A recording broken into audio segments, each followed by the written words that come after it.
Hello l'ami, si je te montre comment faire ça, ça ou ça, qu'est-ce que tu me donnes en retour?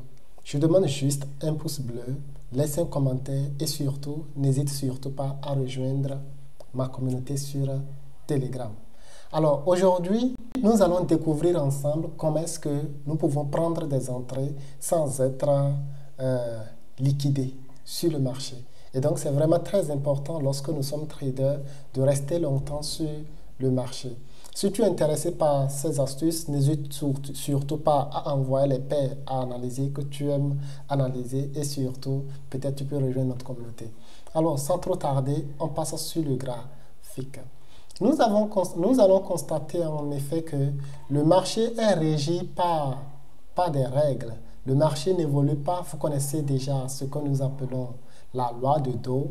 Et donc, nous avons des moments où nous sommes en train d'aller en haut. Okay?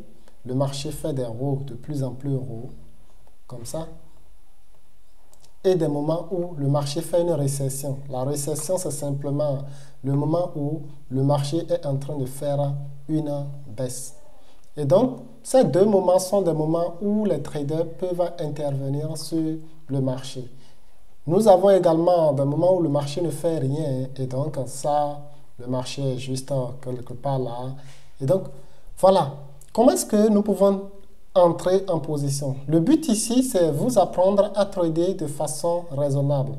Pas à prendre des entrées sniper telles que vous avez l'habitude de l'entendre. Non. Nous sommes dans un marché. Nous savons très bien que lorsque le marché fait ça, en revenant ici, le marché va chercher quelque chose là. Et il continue, il va casser ce haut, aller et venir rechercher encore quelque chose ici. Le moment où le marché invalide ce bas, c'est-à-dire si le marché vient plus bas que le bas précédent, ça veut dire qu'on vient d'invalider ce bas ici. Et l'invalidation d'un bas, c'est quoi? C'est simplement la formation d'un double bottom qui a échoué, n'est-ce pas? Comme on peut venir ici former un double bottom et continuer. Si nous échouons, on vient former un nouveau bas, okay, plus bas que le bas précédent avant de continuer. Pourquoi le marché pourrait-il échouer à ces niveaux? C'est parce que ce bas ici est faible. Ou simplement, les hauts baissiers qui sont en train de faire chuter sont plus forts. Maintenant, comment est-ce qu'il faut faire pour éviter parfois d'être simplement un poisson pour les gros poissons? Vous savez très bien que le marché est régi par des gros poissons. Et ces gros poissons, d'ailleurs, ils ne sont pas là pour nous faire du mal. Ce sont eux qui font bouger le marché. Alors, je prends ce graphique très simplement, ok? Très, très simplement. Moi, habituellement, j'ai passé maintenant en swing trading parce que je ne suis pas assez disponible pour rester sur les graphiques. Et donc, je suis en swing trading. Sur ce graphique, je vois clairement que le marché, bon, je préfère passer sur le gold. J'aime assez le gold. Hein. Sur ce graphique, nous pouvons remarquer simplement que le marché est clairement en train de monter. Pourquoi? Vous voyez ici la moyenne mobile là, ok? Et celle-là. Bon, est-ce que c'est clair là? Je vais augmenter leur couleur. Et voilà, les deux moyennes mobiles sont totalement en haut. La moyenne mobile, j'ai là, la moyenne mobile 100, ok? Et ici, la moyenne mobile 200. La moyenne mobile 100 est au-dessus de la moyenne mobile 200 et la moyenne mobile toutes les deux sont orientées à la hausse. En dehors de cela, nous remarquons clairement la loi de Dow. Okay? Arrivé à ce niveau, le marché a fait une pause et il a cassé ce haut ici. On voit là, ce niveau de résistance là. Et qu'est-ce qu'il fait? Lorsque nous cassons ce niveau de résistance, nous pouvons simplement remarquer que le marché avait formé ici un bas. Ok? On avait ce haut là, n'est-ce pas? Avant cela, le marché a formé un bas. Il est revenu former un nouveau bas. Ensuite, il vient former ça et il continue la hausse. Ok, nous connaissons déjà la structure ici. Maintenant, comment est-ce qu'il faut éviter d'être pris au piège par les grands traders? C'est très facile. Je suppose que mon time frame de trading, c'est le 4 heures. Je fais mes analyses sur le 4 heures. Je détecte clairement ici que j'ai cette zone-là que le marché doit casser. J'ai ici une très belle cassure du marché, n'est-ce pas? Ici, lorsque le marché casse, où est-ce que le marché pourrait revenir à tester? N'est-ce pas ici ma demande zone? N'est-ce pas? J'ai une demande zone ici que le marché pourrait revenir à tester, n'est-ce pas? Ok, super. J'ai ma demande zone bien identifiée clairement. Il suffit simplement d'attendre. Lorsque vous avez une demande zone, observez correctement la demande zone. Vous allez voir que la demande zone a un bas.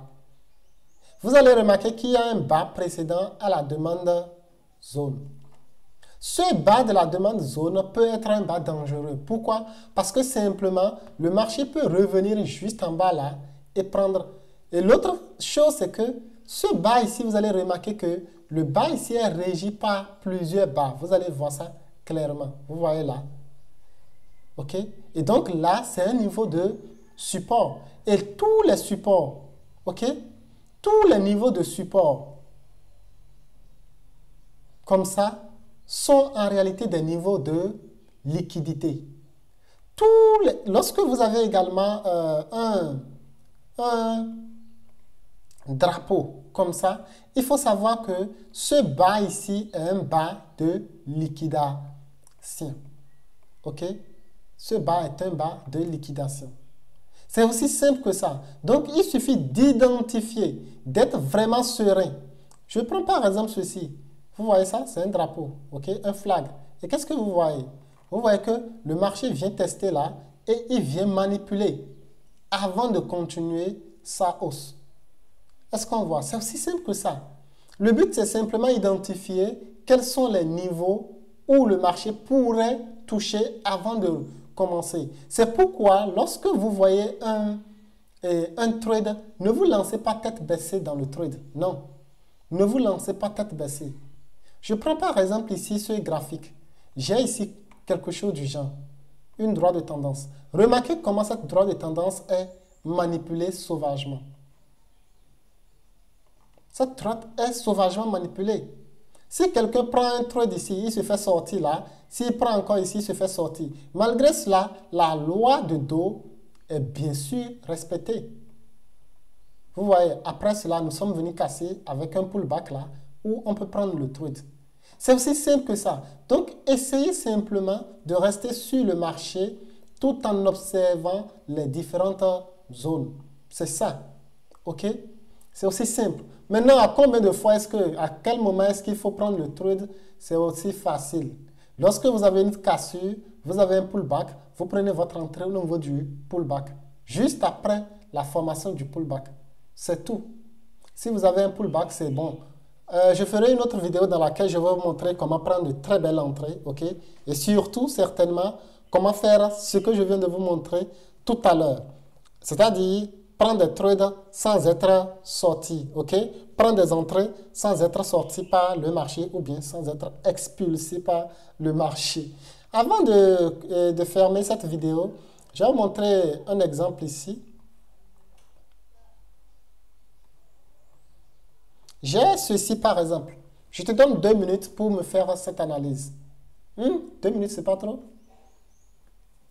5 secondes. Ok. Ici, par exemple, je remarque clairement, je m'en fous d'ailleurs de mes moyennes mobiles à cause du marché qui est clairement orienté ici à la hausse. Les moyennes mobiles sont un peu en retard. Et donc là, j'ai ici une demande zone. Regardez ça. S'il faut prendre une entrée directe ici, s'il faut prendre une entrée directe, mon SL devait se mettre où? Là. N'est-ce pas? Mon SL devait se mettre là. Mais en réalité, ce niveau-là ne doit pas être mon SL idéal. Mon SL idéal est ici. Si je dois prendre ici mon entrée directe au niveau de cette demande zone, mon SL idéal sera ici et non en bas ici. Parce que là, c'est très dangereux pour moi. Et vous voyez, le marché est venu manipuler correctement avant de partir. C'est comme ça marche. Vous voyez comment est-ce que je fais ce que je viens de vous montrer tout à l'heure. Et donc, avec ça, il est plus facile de pouvoir faire ça. Ou simplement ça. Vous voyez comment le marché est descendu plus bas. OK? Ou simplement ça. en évitant les manipulations du marché. J'espère que tu as aimé cette vidéo. Si tu as aimé, n'hésite pas à laisser un pouce bleu et surtout rejoins-moi sur mon Telegram. Je laisse le lien en commentaire. Allez, ça fait à la vidéo prochaine.